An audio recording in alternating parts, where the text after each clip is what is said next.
There's been a lengthy discussion about whether or not you can make 5e D&D a horror game, but I think there's something that we need to talk about first, and that's the monsters, and it's about making them scary again. They're coming to get you, Barbara. See you on the other side.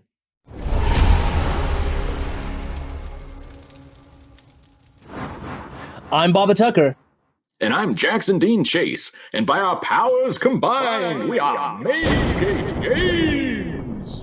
Yeah, and if you like role-playing games and rolling dice, you're in the right place, so go ahead and smash that subscribe button so you never miss another video. All right, today we are talking about making monsters scary. What's some ways that we can make monsters scary? Well, I think that one of the best ways and easiest ways is, without having to change anything, is just to create a sense of isolation, right? Like every good horror movie. If the players can leave, they don't need to stick around and be scared because they can just go. Teleport, beep, whatever they need to do. Hop on the horse, gone. But if the roads are washed out, if the dam bursts, if the blizzard comes in, there's or a forest fire. I mean, there's for any kind of environment, you can find a way to keep them there. And it doesn't have to be like magical. It could just be non-magical, right? The weather, earthquake, landslide, all the stuff. And those could also, not only can it trap them there, but that could be what precipitates the horror, the monsters, right? That releases them into the area, right? From an earthquake, from the bowels of the earth they come, so there's the monsters come up from a rift in the floor in the lake or the ocean or whatever, and or maybe they, there's a weird poison rain or something, or acid rain, and then these horrible things, blob monsters, fall from the sky and start like oozing around and maybe replacing people. Invasion of the body snatchers kind of thing, pod people. Or the players get invited to maybe one of them is about to inherit an estate or some kind of inheritance, and they go to the old dark house. Classic horror plot, and the house could be, it's obviously got to be some kind of mansion or castle or something. And there's all these other weirdo, people who may or may not be, related to the player. And then there's the creepy executor of the estate. And, he's going to read the will. And then, the lights go out. And then lights come back on. And, somebody's dead. Uh-oh. And now there's like some kind of storm outside, and nobody can leave, and people are dropping one after the other. That could be fun. Or you go into you're passing through some kind of creepy isolated village. Maybe it's up in the mountains, maybe it's at the seashore, and there's something not right about the people that live there. And they could be some kind of inbred mutants, they could be some kind of creepy cultists, they could be both. H.P. Lovecraft, Shadow over Innsmouth. Or you could end up at some kind of weird retreat out in the wilderness, and they're all werewolves. It's or maybe you go searching for a fabulous treasure into the frozen north, and you find some kind of maybe it's a spaceship that's there, and then let's open that up, and now look, this horrible shape-changing monster comes out. The Thing. John Carpenter's The Thing there, and or Expedition to the Barrier Peaks, but mixed with John Carpenter's The Thing, right? And going old school, doubling down. You go to a village, and it's been overrun by vampires, and it can be scary. There's all kinds of, where you go down in the sewers, and there's horrible sewer monsters down there that have acid for blood. It could be like aliens, Or you go into some caves, and you got to crawl around, and you can't swing your sword because there's no room. You're crawling on your hands and knees, and there's something in the tunnels coming after you up from behind. Oh, God, we got to get out of here. Oh, cave in. Oh, no, we're trapped in here with this thing, and how do we survive? So using weather and terrain to isolate the players Yeah. and create a sense of dread. Yeah. You know, yeah, yeah. Oh, speaking of, Yeah. exactly. Yeah, we may have written a few books about that. So yeah, I totally get that. Yeah, the sense of isolation, definitely, definitely. I think another thing we can do is also that sense of anticipation, like the thing is coming. So there can be warning signs. There could be certain effects that are showing that this thing is around. The example of being in the caves, crawling around, you can't swing your sword. If these creatures have been in isolation or in a environment that is so hostile, they have certain traits, they have certain actions that they're going to be that they're going to be using while exploring a new potential prey, right? So these things could be attacking you once to see what you do, attacking you twice to see what you do, and running away, right? And constantly poking. And every time you give your characters, they're like, oh, your players, hey, there's this thing, you can hear it coming again. Can you get into a place to defend yourself? Yes or no, right? There's this anticipation. They're like, oh God, it's coming. Or let's say you're in the maze of the Minotaur, right? One Minotaur. We're not talking about many. This thing is a big creature. It's scary. It's coming for you. It knows the maze better than you. This is its lair, right? And so you can hear it going down the hallway next to you, right, in the maze.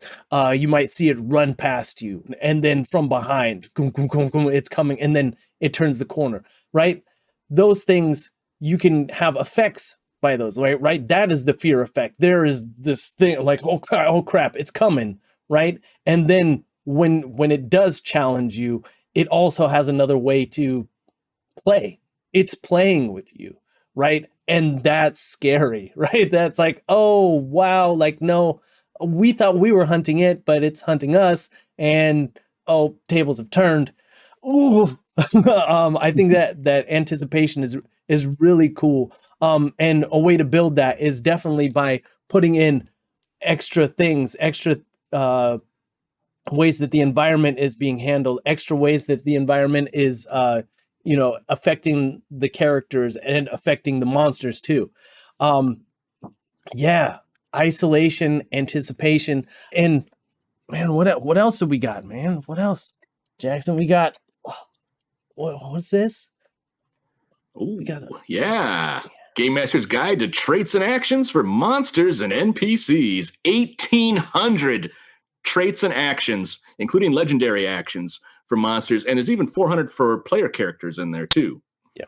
So yeah, it's jam packed, and one of the things that we wanted to do with this book is for you as the game master to be able to replicate any monster from any sci-fi or horror movie or a comic or book or whatever that you've ever loved. You can recreate with this book, and you can do it from scratch, or you could just slap some of these traits piecemeal, cherry pick whatever you want and add those to an existing monster from the monster manual or whatever source book you're using. You're going to like this interruption, so stay tuned and keep watching. Down in the description below, we have a gift just for you. It's a discount code for our Game Master's Guide to Traits and Actions for Monsters and NPCs. So after you're done watching the video, go ahead and go down in the description below and get that. Yeah, back to the video. So like, for example, making werewolves scary again. There, I don't know, which show we were saying with that horrible. Yeah, Hemlock there Grove. you go. Yeah. So in the shape changers traits here on page 182, we have horror shifter. And this is, man, I just love it. It's on a recharge, so you can constantly you can do this if you can, roll the recharge. But imagine this person going from human to werewolf form. Now you just put this on there. When the werewolf starts to transform, right? This, like, the pieces of the skin are falling away, the teeth are being replaced by canines, like, right, they're falling out, the skin is stretching and tearing. Oh, just like, oh, right, the hair is like falling, just like starting to grow out, and the skin is sloughing off. Ah, as a hero, you're there, to hunt this thing, but you have never seen anything like this before. It's gonna have some damage. It's Psychic psychological damage. so uh, um so yeah, it actually does psychic damage with this, and I love that. I love that. It makes the transformation and the actual horror of, like, that body horror real for in a mechanical sense too, right? And you can also, as a GM, be able to say, like, narratively, yeah, this is what's going on, and that's why it's affecting you. So these things give, like, man, so many different ideas come from just like going through this book. And yeah, like, immunities, sure, but like auras and effects of like that. Man, the other day I had this idea of a skeleton, well, a hero, let's say, was trying to get somewhere, right? Trying to accomplish this task. Maybe it's a paladin or whatever, and they went down. And they were stabbed with a cursed weapon, and this weapon melded with them and now resides inside their skeleton. This is maybe the earthquake unleashed, their tomb was opened. Now this skeleton now walks to perform its last task. Maybe the cursed item is making them go towards this last area. Maybe it's a way to open up a portal to whatever, or have the something summoned, right? But this skeleton now cannot go down. And right, so if it dies, it's going to come back. All right. And it's going to come back in a few days. So let's say your heroes went and killed this thing. And the way it went down, a few days later, it gets back up and starts walking. Now, not only does this thing have a cursed item into it and it can't go down, but now we can add this from the extreme encounters, we can add that it's giving off an aura and this effect causing a blight as it's walking from one place to the other. And as it gets closer, I'm thinking like, oh yeah, it makes the radius of that effect even larger. So as the characters are trying to try to track it down, their area of searching for it gets wider, and so it's harder to track this thing down. But yeah, I'm just oh, I love this thing. It's just so easy to like come up with some really cool ideas, or just inspire me to think about other things for it. Like it could be like a campaign. You got to stop this evil thing from doing this, and the only way to get the cursed item from out of the skeleton is by getting this magical item that allows you to hold it or contain it. And so that skeleton won't come back and follow you. Maybe the characters, even if they get it, the skeleton keeps coming. If this thing is creating that anticipation that it's coming, or that this thing is getting larger and stronger as it's moving closer to its objective, that's the players know that, and there's a sense of urgency, and there's a sense of like, okay, got to get it done. And if we take in that isolation of putting, now it's in a snow-covered area, right? This place that's cut off from the rest of civilization. How are you going to, mitigate and traverse all these challenges while that skeleton is not being affected by the cold, right? Even possibly making it even worse. Maybe it is the reason why the snow is, happening. And yeah, it's just this multiple layers of goodness to for you and your players to enjoy. We have sometimes this hero effect of the 5e has this oh, but they're going to be able to take a rest and they're going to be able to do this. Well, yeah, if you allow them to have the rest, if you have the, give them the time to do that, right? And there should be times where they can, have that. Oh, yeah, you can. But honestly, this thing that you throw everything at, it's not going down.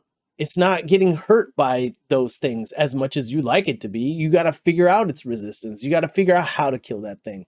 And that kind of goes back to in the dungeon, there's these things that are constantly being, attacked or having to evolve in these places that need to, survive. So they are getting different traits and actions to be able to live there, right? And they can't be killed certain ways, or their survival is by, right? If it's only around these certain types of treasures, it only eats magic items. Holy crap. Like, you get your magic items away from this thing, it's coming for you all the time and it's eating your stuff. Or like, right? Like, oh, right. If you can't kill the players, mess with their gear or their abilities. And that is the way to truly terrify anybody who plays 5e who's got the superhero syndrome, right? It's like, oh, I'm super invincible. I've got all my cool gear. Well, yeah, until this thing touches it, and then it starts to rot right off of you. And don't let it touch you, because then you might start to rot right off of your skeleton. Yeah. Freak the players out. That's the best way to, get them where it hurts, and then get them again. Get that superhero system, like that invincibility, out of their heads. It's like suddenly, oh no, we're actually in trouble. We are in danger. We got to get the hell out. We got to figure this out, or we got to get the hell out of here before something horrible happens to us. And now it's not like, oh yeah, the NPCs, yeah, they're dropping like flies, but we're superheroes. We can take it. But like, what if we can't? Because you see like some other superhero guy run up against this thing and like get totally taken out, and you're like, oh, that guy was cool. We heard of that guy. Oh, now he's dead. Okay. Let's regroup far away and rethink this thing, because that's not cool. I don't want to die, and I don't want my Vorpal blade to disintegrate. Let us know down in the comments how you make monsters scary, or what's the scariest monster you've ever encountered.